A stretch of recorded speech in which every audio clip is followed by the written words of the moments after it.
Good evening, folks. This is Deb Delapenna, and this is your short take. We got a doozy for you tonight. We're going to talk about someone named George Santos. So he is the, as he put it, quote, the embodiment of the American dream. He was elected to Congress on Long Island during the midterms, and it helped the GOP take a narrow majority in that district. According to Santos, he is the son of Brazilian immigrants and the first openly gay candidate to win a House seat for a non-incumbent position. And then he wove himself a great story. He went from a public college in New York to becoming a seasoned Wall Street financier and investor. He had a family-owned real estate portfolio of 13 properties and an animal rescue charity that saved over 2,500 dogs and cats. So the whole thing about the Brazilian immigrants, all of that, that's great stuff, right? And then suddenly questions arise. Because in the midst of all of this Brazilian immigrant stuff, he also claimed that his maternal grandparents fled Jewish persecution in Soviet Ukraine, landed in Belgium, and then had to flee from Nazi occupation there and settled in Brazil. That's how his family became Brazilian immigrants. The problem with it is that Jewish Insider conducted a little investigation on this and could find no records that weren't suspect, let's put it that way, about what he said. And it didn't stop there. He became a seasoned financier and investor, claimed he worked at Citigroup and Goldman Sachs. And he put this on his campaign biography. But when the New York Times went and talked to Citigroup and Goldman Sachs, neither one of them had any record of him ever having worked there. His public college, Baruch College, the college he said he graduated from, told the New York Times that they could find no record of his attendance or his graduation. And as far as his charity is concerned, which is called Friends of Pets United, the Times contacted the IRS and they could not find a registered charity with that name.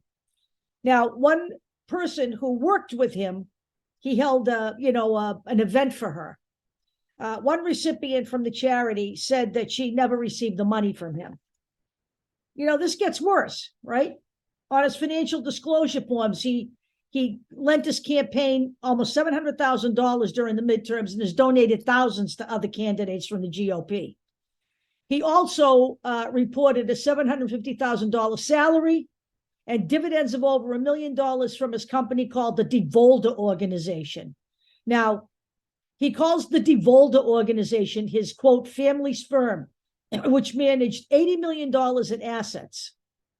It's called the Capital Introduction Consulting Company, and that is an operation that is a liaison between investment funds and people with deep pockets, money to invest.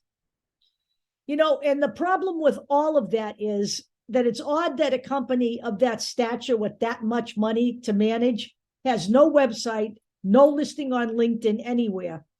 And he has disclosed no names of any of his clients. That's a red flag, folks, no matter how you look at it. He also describes a family fortune in real estate, but the New York Times could also not find any properties that his family owned. So, according to him, he was hired in July 2020 as New York Regional Director for a company called Harbor City. And that is a company that sought investors for a business generating digital customer leads to sell. And in April of 2020, the SEC filed a complaint against Harbor City, saying that it was a giant Ponzi scheme being run by its CEO, J.P. Maroney. I'm working from notes here because I went through millions of articles on this one. Well, it felt like millions. It really wasn't millions, but it was a lot. So as we were talking about this, Dave and I, I said to him last night on the way home in the car, I was talking to him, I said, this guy has lied so much. How the hell can we believe he's even fucking openly gay in the Republican Party? And so tonight I'm looking around and here's what I find. Mr. Santos divorced a woman in 2019 just before running for office for the first time in 2020, in which he lost. And it's odd that he kept that a secret. Now, look at people who are gay and people who are closeted. Maybe he wasn't comfortable. Okay, I get that. You get married for a variety of reasons, all right? I don't understand it. I'm sorry, but there are just things you don't do when you're gay, if you're really gay, all right? It just seems odd to me personally because I've been gay since the womb. But, according to him, this is from a man who claims he has never had a problem accepting himself and his sexuality, and he's lived openly gay for over a decade. So he divorces a woman in 2019, just before he runs for public office. And now, not only does he say he's proudly gay, but he claims to be living with his husband on Long Island and their 4 dogs. The only problem is no one can seem to find a marriage license for whoever this guy's husband is and him. And even worse than that, I'm sorry, folks, you can't really go here. You claim to be openly gay and proud to be gay, but yet you support Ron DeSantis's "Don't Say Gay" policy. How does that work? So what's George Santos's response to all of this stuff being called out by not just the New York Times, but Mother Jones and the Daily Beast, Salon? His excuse is this, or his not excuse, but his response is this. He will explain everything to us next week after he's had some more time to make some shit up about why he lied about all of this. That's pretty much where I'm going with this. He needs some time to kind of concoct another fucking story to make excuses for all of this bullshit.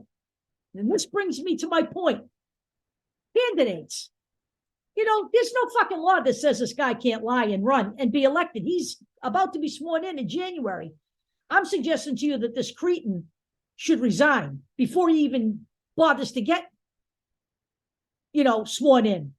He should resign. All right? The fact that he's been caught in all of these lies, because the question here is, this goes to character. And if he's lying about shit like this, where's he going to go next? All right? We need to have some kind of a baseline character thing for people who run for public office. And, candidates need to be vetted, completely vetted. There's no expectation of privacy when you are running for public office. And that includes a background check, and everything that you write down as part of your candidate story needs to be thoroughly vetted. I'm suggesting to you that the party should not be left to their own devices to do that. We need some kind of third-party, neutral kind of setup that will evaluate every single fucking candidate. And I'm not just talking about the GOP. I'm talking about the Democratic Party, although the Democrats are a little bit smarter about who they actually put their name on than the Republicans are. But you know what? The Republicans have so much garbage in their party right now that this guy probably looks pretty good. We can't continue to elect people like this. The American people need to start demanding more from their candidates before you put your fucking name on a ballot or your check mark on a ballot next to their name. We should all be on the phone, calling wherever we need to call to get this guy to step down now. Okay? He should not be allowed to run. There is no government mechanism for his removal, and the GOP is certainly not going to do that. But that does not mean that the people should not raise a stink over this. That's it for tonight, folks. We will be back again tomorrow. We got some more good things to talk about, and I will see you all then. Talk to you later.